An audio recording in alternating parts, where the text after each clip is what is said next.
Hello everyone, जय हिंद। स्वागत है आपका अपने यूट्यूब चैनल के प्लेटफॉर्म में। आज मैं आपके समक्ष बात कर रहा हूँ भारतीय संविधान या भारतीय राज्य व्यवस्था के महत्वपूर्ण टॉपिक नागरिकता या सिटीजन, जिसका कि उल्लेख भारतीय संविधान के भाग 2 के अनुच्छेद 5 से 11 तक किया गया है। से संबंधित महत्वपूर्ण जानकारियां और महत्वपूर्ण प्रश्नों के संदर्भ में यह वीडियो आपके सामान्य ज्ञान के साथ साथ यदि आप किसी भी परीक्षा की तैयारी कर रहे हैं तो यह वीडियो आपके लिए अति महत्वपूर्ण और लाभदायक होने वाला है। इसलिए इस वीडियो को जरूर अंत तक देखें। और यदि आपको मेरा वीडियो का कंटेंट पसंद आए तो वीडियो को लाइक, शेयर और सब्सक्राइब करना न भूलें। इसी के साथ मैं अपने वीडियो को स्टार्ट करता हूं। नागरिकता संबंधी महत्वपूर्ण प्रश्न। और फर्स्ट क्वेश्चन है कि भारतीय संविधान के किन अनुच्छेदों में नागरिकता संबंधी प्रावधान हैं? तो आंसर है ऑप्शन सी, अनुच्छेद 5 से 11, अर्थात भारतीय संविधान के अनुच्छेद 5 से 11 तक नागरिकता संबंधी प्रावधान हैं। और भारतीय संविधान के भाग 2 के अंतर्गत अनुच्छेद 5 से 11 तक नागरिकता से संबंधित प्रावधान का उल्लेख किया गया है। एक बार पुनः रिकॉल करता हूं कि भारतीय संविधान के अनुच्छेद 5 से 11 तक नागरिकता संबंधी प्रावधान है और भारतीय संविधान के भाग 2 के अंतर्गत अनुच्छेद 5 से 11 तक नागरिकता से संबंधित प्रावधानों का उल्लेख किया गया है। नेक्स्ट क्वेश्चन है, भारतीय संविधान के किस भाग में नागरिकता से संबंधित प्रावधान का उल्लेख किया गया है? तो आंसर है ऑप्शन बी, भाग 2। और भारतीय संविधान के भाग 2 के अंतर्गत अनुच्छेद 5 से 11 तक नागरिकता से संबंधित प्रावधानों का उल्लेख किया गया है। नेक्स्ट क्वेश्चन है, भारतीय संविधान कौन सी नागरिकता प्रदान करता है? तो आंसर है ऑप्शन बी, एकल नागरिकता, अर्थात भारतीय संविधान एकल नागरिकता प्रदान करता है। और भारत का संविधान पूरे भारत के लिए एकल नागरिकता प्रदान करता है और भारत के प्रत्येक नागरिक की केवल एकल नागरिकता है, अर्थात वह केवल भारत का नागरिक है। और भारत में ब्रिटेन के समान एकल नागरिकता का प्रावधान किया गया है। एक बार पुनः रिकॉल करता हूँ कि भारत में एकल नागरिकता का प्रावधान किया गया है और भारत का संविधान पूरे भारत के लिए एकल नागरिकता प्रदान करता है और भारत के प्रत्येक नागरिक की केवल एक नागरिकता है, अर्थात वह केवल भारत का नागरिक है। और भारत में ब्रिटेन के समान एकल नागरिकता का प्रावधान किया गया है। नेक्स्ट क्वेश्चन है, भारत में एकल नागरिकता की अवधारणा अपनाई गई है? तो आंसर है ऑप्शन बी, इंग्लैंड से, अर्थात भारत में एकल नागरिकता की अवधारणा को इंग्लैंड से अपनाई गई है। और भारत में एकल नागरिकता की अवधारणा ब्रिटिश संविधान अथवा इंग्लैंड से लिया गया है और भारत का संविधान पूरे भारत के लिए एकल नागरिकता प्रदान करता है। नेक्स्ट क्वेश्चन है, किस अनुच्छेद के तहत संसद को नागरिकता के संबंध में कानून बनाने का अधिकार है? तो आंसर है ऑप्शन सी, अनुच्छेद 11। और अनुच्छेद 11 के अंतर्गत संसद को नागरिकता के संबंध में विधि बनाने की शक्ति दी गई है, अर्थात भारतीय संविधान के अनुच्छेद 11 के तहत संसद को नागरिकता के संबंध में कानून बनाने का अधिकार है। नेक्स्ट क्वेश्चन है, नागरिकता प्राप्त करने के लिए शर्तें निर्धारित करने वाला सक्षम निकाय कौन सा है? तो आंसर है संसद, अर्थात नागरिकता प्राप्त करने के लिए शर्तें निर्धारित करने वाला सक्षम निकाय संसद है। बात करूं मैं संसद के संदर्भ में तो संसद के 3 अंग राष्ट्रपति, लोकसभा और राज्यसभा होते हैं, जबकि संसद के 2 सदन लोकसभा और राज्यसभा होते हैं। राज्यसभा उच्च सदन होता है और लोकसभा निम्न सदन। नेक्स्ट क्वेश्चन है, किस अनुच्छेद के तहत विदेशी नागरिकता ग्रहण करने वाले व्यक्तियों की भारतीय नागरिकता समाप्त कर दी जाएगी? तो आंसर है ऑप्शन सी, अनुच्छेद 9, अर्थात भारतीय संविधान के अनुच्छेद 9 के तहत विदेशी नागरिकता ग्रहण करने वाले व्यक्तियों की भारतीय नागरिकता समाप्त कर दी जाएगी। और भारतीय संविधान के अनुच्छेद 9 में उल्लेख किया गया है कि जब कोई व्यक्ति स्वेच्छा से किसी विदेशी राज्य या देश का नागरिक हो जाता है तो उसकी भारतीय नागरिकता स्वतः समाप्त हो जाती है। नेक्स्ट क्वेश्चन है, भारतीय संविधान में नागरिकता के प्रावधान किस वर्ष लागू हुए? तो आंसर है ऑप्शन बी, 1949, अर्थात भारतीय संविधान में नागरिकता के प्रावधान वर्ष 1949 में लागू हुए। नेक्स्ट क्वेश्चन है कि भारतीय नागरिकता अधिनियम 1955 के तहत कितने आधारों पर नागरिकता दी जा सकती है? तो आंसर है ऑप्शन बी, 5, अर्थात भारतीय नागरिकता अधिनियम 1955 के तहत 5 आधारों पर भारतीय नागरिकता दी जा सकती है। और भारतीय नागरिकता प्राप्त करने के 5 आधार हैं। प्रथम है जन्म से, सेकंड है वंश परंपरा से, थर्ड है पंजीकरण से, और पंजीकरण के लिए 7 वर्ष रहना आवश्यक है। अर्थात भारतीय नागरिकता प्राप्त करने के लिए पंजीकरण के लिए 7 वर्ष भारत में रहना आवश्यक है। फोर्थ है देशीकरण से, और देशीकरण से नागरिकता प्राप्त करने के लिए कम से कम भारत में 10 वर्ष रहना आवश्यक है। और फिफ्थ है अर्जित भूमि के समामेलन द्वारा, जैसे सिक्किम, क्योंकि पहले सिक्किम भारत का हिस्सा नहीं था और सिक्किम भारत का हिस्सा 16 मई 1975 को बना। एक बार पुनः रिकॉल करता हूँ कि भारतीय नागरिकता अधिनियम 1955 के तहत 5 आधारों पर नागरिकता दी जा सकती है, अर्थात भारतीय नागरिकता दी जा सकती है। और वो 5 आधार हैं जन्म से, वंश परंपरा से, पंजीकरण से, देशीकरण से और अर्जित भूमि के समामेलन द्वारा। नेक्स्ट क्वेश्चन है पाकिस्तान से भारत को प्रव्रजन करने वाले कुछ व्यक्तियों के नागरिकता के अधिकार किस अनुच्छेद में हैं? तो आंसर है ऑप्शन बी, अनुच्छेद 6। अर्थात पाकिस्तान से भारत को प्रव्रजन करने वाले कुछ व्यक्तियों के नागरिकता संबंधी अधिकारों का उल्लेख भारतीय संविधान के अनुच्छेद 6 में किया गया है। और भारतीय संविधान के अनुच्छेद 6 में उल्लेख किया गया है कि पाकिस्तान से भारत आए लोगों के लिए नागरिकता का प्रावधान किया गया है। नेक्स्ट क्वेश्चन है पाकिस्तान को प्रव्रजन करने वाले अर्थात भारत से पाकिस्तान को गए कुछ व्यक्तियों के नागरिकता के अधिकार किस अनुच्छेद में हैं? तो आंसर है ऑप्शन बी, अनुच्छेद 7 में। अर्थात पाकिस्तान को प्रव्रजन अर्थात भारत से पाकिस्तान को गए कुछ व्यक्तियों के नागरिकता के अधिकारों का उल्लेख भारतीय संविधान के अनुच्छेद 7 में किया गया है। और भारतीय संविधान के अनुच्छेद 7 में उल्लेख किया गया है कि भारत से पाकिस्तान गए हुए लोगों के लिए नागरिकता का प्रावधान किया गया है। एक बार पुनः रिकॉल करता हूँ कि पाकिस्तान को प्रव्रजन करने वाले कुछ व्यक्तियों के नागरिकता अधिकारों का उल्लेख भारतीय संविधान के अनुच्छेद 7 में किया गया है। नेक्स्ट क्वेश्चन है भारत के बाहर रहने वाले भारतीय उद्भव के कुछ व्यक्तियों के नागरिकता के अधिकार किस अनुच्छेद में हैं? तो आंसर है ऑप्शन बी, अनुच्छेद 8। और भारतीय संविधान के अनुच्छेद 8 में भारत के बाहर रहने वालों के लिए नागरिकता के अधिकारों का प्रावधानों का उल्लेख किया गया है। नेक्स्ट क्वेश्चन है विदेशी राज्य की नागरिकता स्वेच्छा से अर्जित करने वाले व्यक्तियों का नागरिक न होना किस अनुच्छेद में है?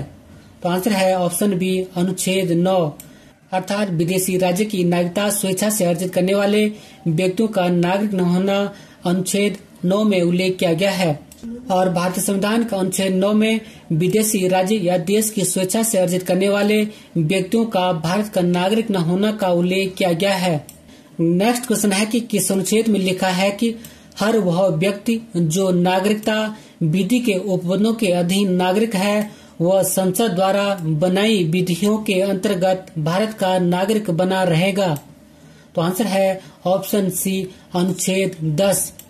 अर्थात अनुच्छेद 10 में लिखा है कि हर वह व्यक्ति जो नागरिकता विधि के उपबंधों के अधीन नागरिक है वह संसद द्वारा बनाई विधियों के अंतर्गत भारत का नागरिक बना रहेगा। भारतीय संविधान के अनुच्छेद 10 में नागरिकता के अधिकारों का बना रहना का उल्लेख किया गया है।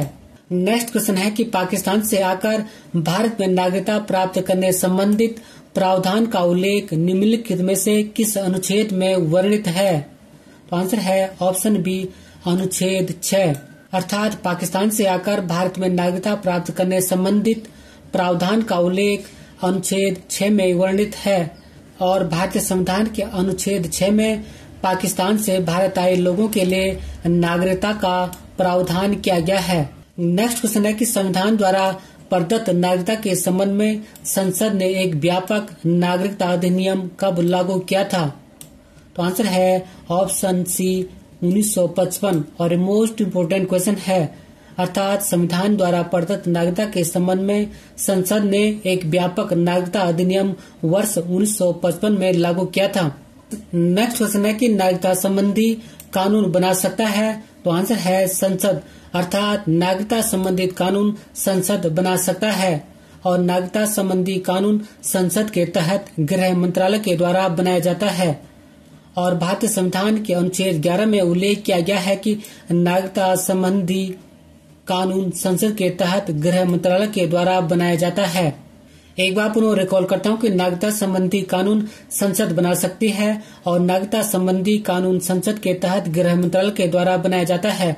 और भारतीय संविधान के अनुच्छेद 11 में उल्लेख किया गया है कि नागरिकता संबंधी कानून संसद के तहत गृह मंत्रालय के द्वारा बनाया जाता है। नेक्स्ट क्वेश्चन है, नागरिकता अधिनियम 1955 को पहली बार कब संशोधित किया गया? तो आंसर है ऑप्शन सी, वर्ष 1986 में। अर्थात नागरिकता अधिनियम 1955 को पहली बार वर्ष 1986 में संशोधित किया गया और ये मोस्ट इम्पोर्टेंट क्वेश्चन है। नेक्स्ट क्वेश्चन है, नागरिकता अधिनियम 1955 को अब तक कितनी बार संशोधित किया गया है? तो आंसर है ऑप्शन सी, 6 बार। अर्थात नागरिकता अधिनियम 1955 को अभी तक 6 बार संशोधित किया जा चुका है। अर्थात नागरिकता अधिनियम 1955 को अब तक 6 बार संशोधित किया गया है और नागरिकता अधिनियम 1955 को अब तक 6 बार वर्ष 1986 में, वर्ष 1992 में, वर्ष 2003 में, वर्ष 2005 में, वर्ष 2015 में और वर्ष 2019 में संशोधित किया गया है। एक बार पुनः रिकॉल करता हूँ कि नागरिकता अधिनियम 1955 को अब तक 6 बार वर्ष 1986, वर्ष 1992, वर्ष 2003, वर्ष 2005, वर्ष 2015 और वर्ष 2019 में संशोधित किया गया है।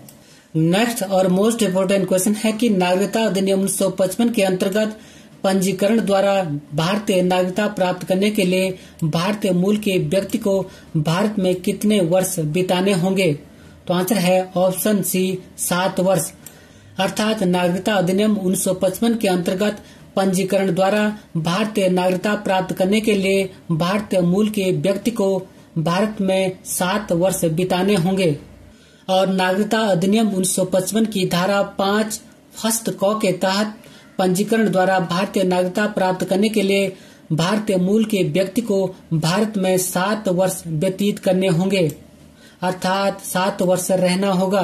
नेक्स्ट क्वेश्चन है, नागरिकता संशोधन विधेयक 2019 संसद में कब पारित किया गया? तो आंसर है ऑप्शन बी, 11 दिसंबर 2019। अर्थात नागरिकता संशोधन विधेयक 2019 संसद में 11 दिसंबर 2019 को पारित किया गया। नेक्स्ट क्वेश्चन है, भारतीय नागरिकता का अंत या लोप कितने प्रकार से हो सकता है? तो आंसर है ऑप्शन बी, 3 प्रकार से। अर्थात भारतीय नागरिकता का अंत 3 प्रकार से हो सकता है और यह 3 प्रकार है, किसी अन्य देश की नागरिकता ग्रहण करने पर, सेकंड है नागरिकता त्यागने पर और थर्ड है सरकार द्वारा वंचित करने पर। एक बार पुनः रिकॉल करता हूँ, भारतीय नागरिकता का अंत 3 प्रकार से। फर्स्ट है किसी अन्य देश की नागरिकता ग्रहण करने पर, सेकंड है नागरिकता त्यागने पर और थर्ड है सरकार के द्वारा वंचित करने पर नागरिकता का अंत हो सकता है। नेक्स्ट क्वेश्चन है, किन अनुच्छेदों में प्रदत्त मौलिक अधिकार केवल भारत के नागरिकों को ही प्राप्त हैं? आंसर है ऑप्शन ए, अनुच्छेद 15, अनुच्छेद 16, अनुच्छेद 19, अनुच्छेद 29 और अनुच्छेद 30। अर्थात भारतीय संविधान के अनुच्छेद 15, 16, 19, 29, 30 केवल भारतीय नागरिकों को प्राप्त हैं। नेक्स्ट क्वेश्चन है, किस देश में दोहरी नागरिकता का सिद्धांत स्वीकार किया गया है? तो आंसर है ऑप्शन ए, संयुक्त राज्य अमेरिका में। और संयुक्त राज्य अमेरिका में दोहरी नागरिकता का सिद्धांत स्वीकार किया गया है। अमेरिका में प्रत्येक नागरिक दोहरी नागरिकता प्राप्त करता है, प्रथम संयुक्त राज्य अमेरिका की और दूसरी उस राज्य की जहां वो निवास करता है। एक बार पुनः रिकॉल करता हूं कि संयुक्त राज्य अमेरिका में दोहरी नागरिकता का सिद्धांत स्वीकार किया गया है और अमेरिका में प्रत्येक नागरिक अर्थात अमेरिका का प्रत्येक व्यक्ति दोहरी नागरिकता प्राप्त करता है, प्रथम संयुक्त राज्य अमेरिका की और दूसरी उस राज्य की जहां वो निवास करता है। नेक्स्ट क्वेश्चन है, निम्नलिखित में से भारत में नागरिकता को किन विधियों के द्वारा प्राप्त की जा सकती है? तो आंसर है ऑप्शन डी, उपयुक्त सभी से। अर्थात भारत में नागरिकता जन्म के द्वारा, आनुवंशिकता के द्वारा और पंजीयन के द्वारा नागरिकता प्राप्त की जा सकती है। नेक्स्ट क्वेश्चन है, भारतीय संविधान के अंतर्गत भारत के नागरिकों को वे कौन कौन से अधिकार प्राप्त हैं जो गैर नागरिकों को प्राप्त नहीं हैं? तो आंसर है ऑप्शन डी, उपयुक्त सभी।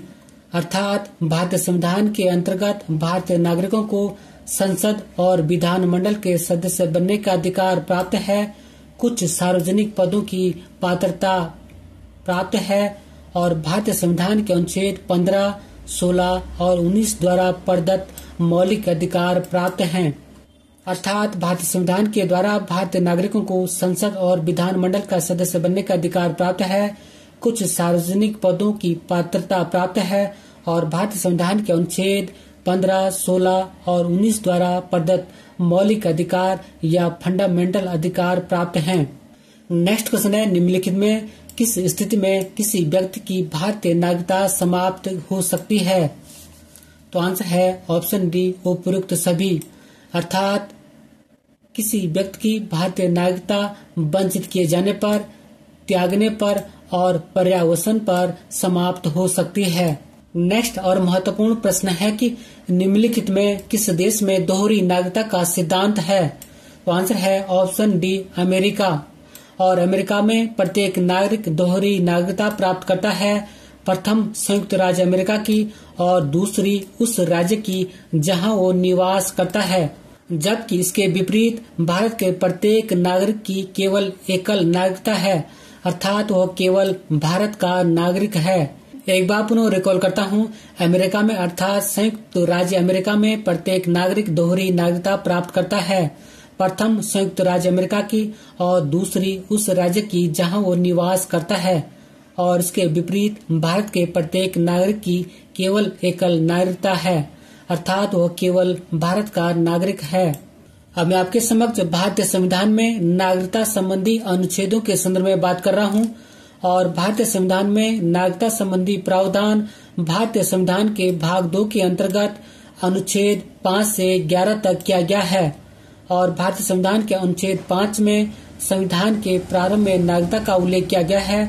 अनुच्छेद 6 में पाकिस्तान से भारत आए लोगों के लिए नागरिकता संबंधी प्रावधानों का उल्लेख किया गया है और अनुच्छेद 7 में भारत से पाकिस्तान गए लोगों के लिए नागरिकता का उल्लेख किया गया है और अनुच्छेद 8 में भारत के बाहर रहने वालों के लिए नागरिकता संबंधी प्रावधानों का उल्लेख किया गया है और अनुच्छेद 9 में विदेशी नागरिकता ग्रहण करने वाले लोगों के लिए नागरिकता संबंधी प्रावधानों का उल्लेख किया गया है और अनुच्छेद 10 में नागरिकता का बने रहने का उल्लेख किया गया है और अनुच्छेद 11 में संसद के नागरिकता पर नियम बनाने की शक्ति का उल्लेख किया गया है। एक बार पुनः रिकॉल करता हूँ कि संविधान के अनुच्छेद 5 में संविधान के प्रारंभ में नागरिकता का उल्लेख किया गया है। अनुच्छेद 6 में पाकिस्तान से भारत आए लोगों के लिए नागरिकता का उल्लेख किया गया है। अनुच्छेद 7 में भारत से पाकिस्तान गए हुए लोगों के लिए नागरिकता का उल्लेख किया गया है और अनुच्छेद 8 में भारत के बाहर रहने वालों के लिए नागरिकता का उल्लेख किया गया है। अनुच्छेद 9 में विदेशी नागरिकता ग्रहण करने वाले लोगों के लिए नागरिकता का उल्लेख किया गया है और अनुच्छेद 10 में नागरिकता का बने रहने का उल्लेख किया गया है और अंत में अनुच्छेद 11 में संसद के नागरिकता पर नियम बनाने की शक्ति का उल्लेख किया गया है। और ये नागरिकता संबंधी सभी अनुच्छेद सामान्य ज्ञान के साथ साथ एग्जाम पर्पज की दृष्टिकोण से भी अति महत्वपूर्ण हैं। अंत में एक अभ्यास प्रश्न आपके लिए और अभ्यास प्रश्न है कि भारतीय संविधान के किन अनुच्छेदों में नागरिकता संबंधी प्रावधानों का उल्लेख है। इसी क्वेश्चन के साथ मैं अपने वीडियो को समाप्त करता हूं। अगर आपको मेरा वीडियो का कंटेंट पसंद आए तो वीडियो को लाइक करें, शेयर करें और यदि चैनल पर नए हैं तो चैनल को सब्सक्राइब करना न भूलें। इसी के साथ मैं अपने वीडियो को समाप्त करता हूं। Thank you for watching. God bless you. जय हिंद।